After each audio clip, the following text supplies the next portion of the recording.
안녕하세요. 건설과 리츠를 담당하고 있는 김현욱 연구원입니다.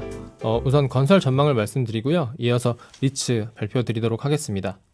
아쉬움이 채워지는 2022년이라는 제목을 지었는데요. 2021년이 아무래도 조금 아쉬울 것 같아서 이렇게 제목을 지어봤습니다. 올해 1년을 한번 돌아보면 건설 섹터의 주가는 상반기와 하반기 굉장히 극명한 온도 차이를 보였습니다. 상반기 같은 경우는 유가 반등에 의해서 해외 수주가 확대되는 기대감이 반영이 됐고요. 국내 같은 경우는 서울시장 교체와 그리고 청약 시장이 계속 호황을 이어가면서 연초에 높아진 분양 목표에 대한 기대감이 반영이 됐었는데, 이게 하반기에 들어서면서 이 해외 수주 목표와 분양 지연 현상 등들이 좀 나타나면서 상반기와 대비해서 조금 지지부진한 주가의 모습을 보였습니다. 저는 이런 지금 건설 섹터의 상황을 반영을 해서 핵심 변수 두 가지를 말씀드리려고 하는데요. 우선 첫 번째로는 해외의 우호적인 발주 환경 유지 여부입니다. 보시면은 지금 최근에 이제 유가가 계속 반등을 하면서 분명히 발주 환경이 좋아진 건 맞지만 국내 건설사들의 올해 상반기 해외 수주 달성률은 매우 부진했습니다. 지역적으로 살펴보더라도 유럽이나 북미, 중남미 같은 비산유국에서의 수준은 좋았는데요. 오히려 아시아나 중동 같이 기존 텃밭이었던 이제 산유국에서의 수주가 지연되면서 부진한 모습을 보였습니다. 하지만 올해 4분기부터 이 지연되는 여러 수주들의 결과가 발표가 예정되어 있기 때문에 어느 정도 상황은 지금 개선될 거로 보이는데요. 여기에 더해서 저는 핵심적으로 우선 계속해서 내년과 내후년에도 계속 발주 환경이 유지되어야 된다고 생각을 하고요. 실제 해외 비중이 가장 높은 삼성 엔지니어링의 주가만 보더라도 개별 현장의 수주보다는 오히려 전반적인 산유국의 업황을 좀 대표하는 유가의 추이와 주가가 많이 같이 움직이는 것을 확인하실 수 있습니다. 우선 두 번째로는 이제 분양 지연 정상화가 언제쯤 되느냐가 핵심 변수가 될 것 같은데요. 현재 건설사의 대부분의 이익을 차지하는 게 주택에서 나옵니다.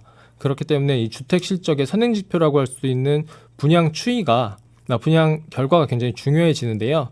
실제 작년에 2020년 그 분양에서 이제 좋은 결과를 보였던 대우건설과 GS건설의 주가가 작년 하반기 좀 다른 건설사 대비해서 좋은 모습을 보였던 것도 이런 이유고요. 문제는 지금 올해 국내에서 분양이 많이 지연되고 있다는 점입니다. 연초만 하더라도 분양시장이 워낙 좋았었기 때문에 건설사들이 앞다투어서 공격적인 분양 목표를 제시를 했었는데, 이런 것들이 지금 3분기 기준으로 봤을 때 50% 정도의 분양을 달성을 했는데요. 이렇게 지연이 나타나고 있는 이유는 아이러니하게도 정비시장 규제 완화에 대한 기대감 때문입니다.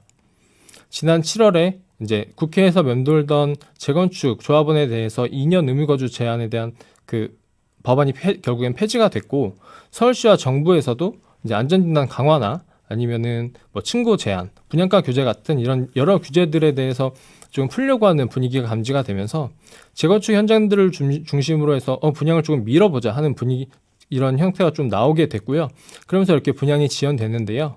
그렇기 때문에 내년 건설 업황을 좀 전망하기 위해서는 이 분양 지연이 언제쯤 정상화가 될 것이냐가 좀 중요해질 것 같습니다. 이 두 가지 변수를 중심으로 해서 이제 내년 전망을 해보면요. 우선 해외 쪽은 우호적인 발주 환경이 계속 유지될 것 같습니다.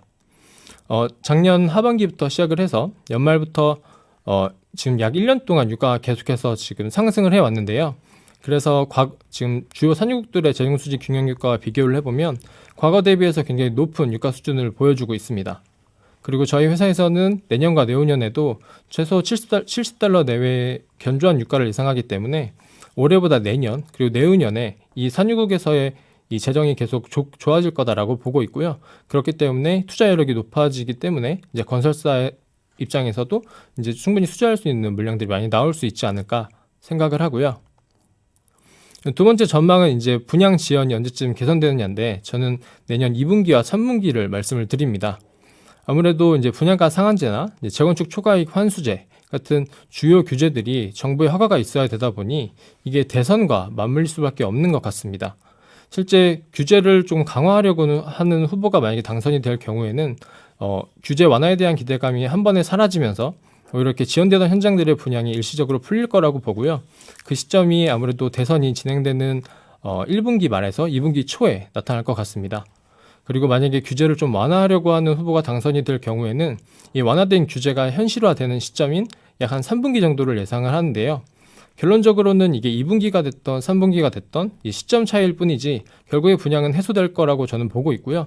그렇기 때문에 대선쯤에 이 불확실성이 사라지면서 이런 것들이 주가에 좀 긍정적으로 1분기 말에서 2분기 초쯤에 반응할 수 있지 않을까 생각을 하고 있습니다. 네, 다음으로 이제 기회 위기 요인들을 좀 말씀드리려고 하는데요. 추가적인 기회 요인으로는 건설 섹터의 청약시장 호황과 이제 신재생에너지 수주 수혜를 좀 말씀드리려고 합니다. 지금 도시정비 사업이 많이 분양이 미뤄지고는 있지만 분양시장 자체는 좋습니다. 그러다 보니 건설사들에게 몰리는 일거리는 계속 늘어나고 있고요. 그렇기 때문에 연초 대비해서 건설사가 제시하는 일반 도급 물량에 대한 분양은 오히려 늘었습니다. 이런 것들이 정비사업의 분양 지연을 어느 정도 커버할 수 있지 않을까 생각이 들고요. 그 다음으로는 이제 삼성 엔지니어링이나 현대건설 같은 많은 건설사들이 수도 밸류체인에서의 EPC 역할을 자처하면서 이제 사업 참여를 발표했는데요. 이런 것들에 대해서도 이제 내년부터는 1년에 좀 결실이 맺어지지 않을까 예상을 하고요. 위기 부분은 사실 지금 상황에서 고려할 부분, 크게 고려할 만한 상황은 아닌 것 같은데 한번 고민해 볼 만해서 좀 넣어봤습니다. 오히려 분양시장 위축에 대한 이야기인데요.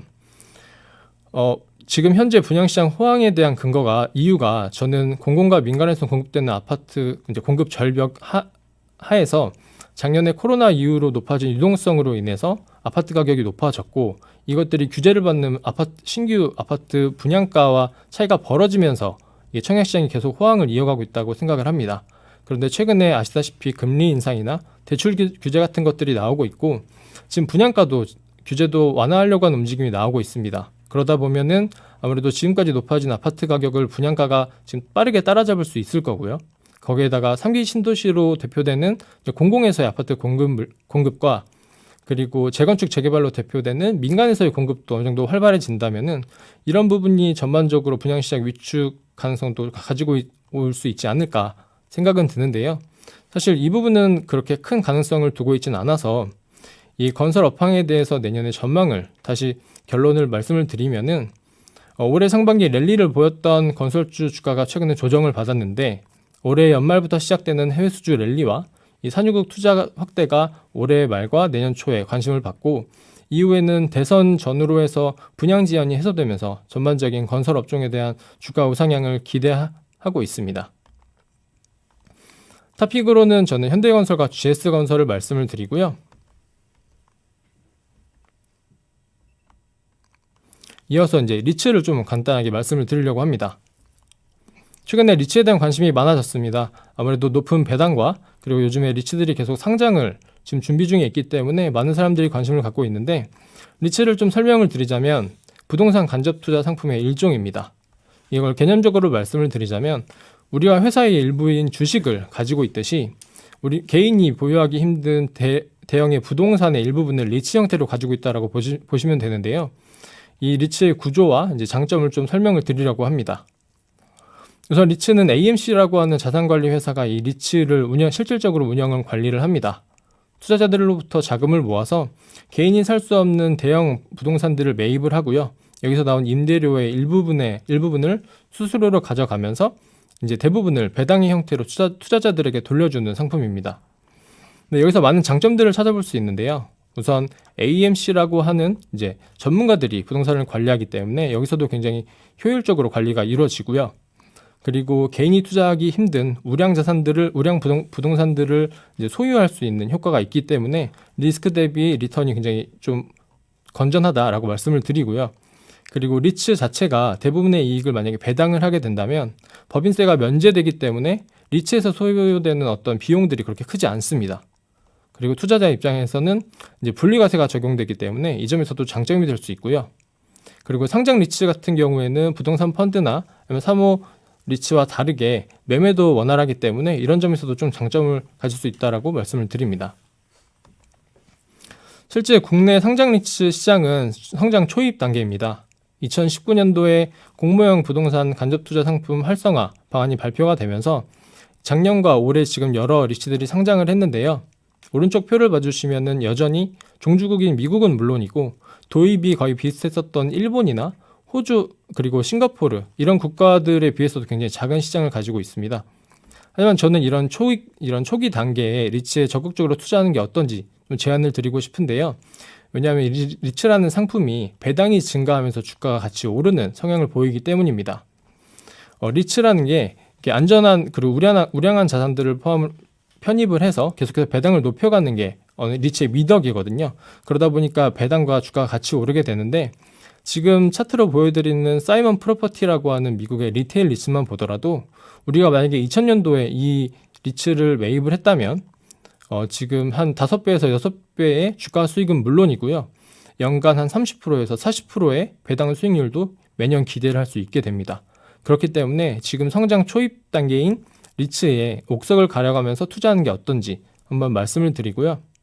그럼 리츠를 어떻게 좋은 리츠를 가려낼까라고 말씀을 드리자면, 저는 자산 편입이 얼마나 활발한지를 봐야 된다고 봅니다. 오른쪽 차트를 봐주시면 일본 오피스 리츠들의 연간 자산 편입 평균 금액과 P/NAV, 그러니까 이 리츠가 가지고 있는 자산들의 순자산 가치와 그 얼마만큼의 시가총액이 지금 프리미엄을 받고 있는지를 비교한 건데요. 자산 편입이 활발할수록 높은 P/NAV를 받고 있습니다. 그렇기 때문에 자산 편입이 활발할수록 이제 그 리츠들의 주가가 계속 좋을 수 있다라는 거고요. 그리고 또 하나 이제 리츠 투자에서 좀 고려해야 될 사항들이, 우리가 다른 섹터마다 이제 다른 밸류를 부여하듯이 이제 리츠들도 이제 기초 자산에 따라서 다른 밸류를 부여받습니다. 지금 일본의 고 밸류를 받고 있는 리츠 10개를 나열해 봤는데요. 그 중에 7개가 물류센터 리츠입니다.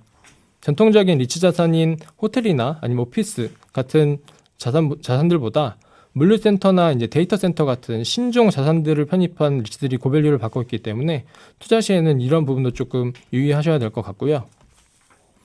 국내 리츠를 비교를 해보겠습니다. 국내 리츠도 좀 비슷한데요. 국내에 상장되어 있는 5개의 오피스 리츠를 말씀을 드리는데, 조금 상대적으로 높은 밸류를 받고 있는 게 신한 알파 리츠와 SK 리츠입니다. 신한 알파 리츠 같은 경우에는 상장 이후에 한 6번의 자산 편입이 있었고요. 이제 SK 리츠 같은 경우는 가장 최근에 상장이 되었기 때문에 자산 편입 이력이 없음에도 불구하고 이제 SK라고 하는 이제 든든한 스폰서가 있기 때문에 이 스폰서가 가지고 있는 우량한 자산들을 편입할 수 있다라는 가능성을 보면서 고밸류를 받고 있는 거거든요.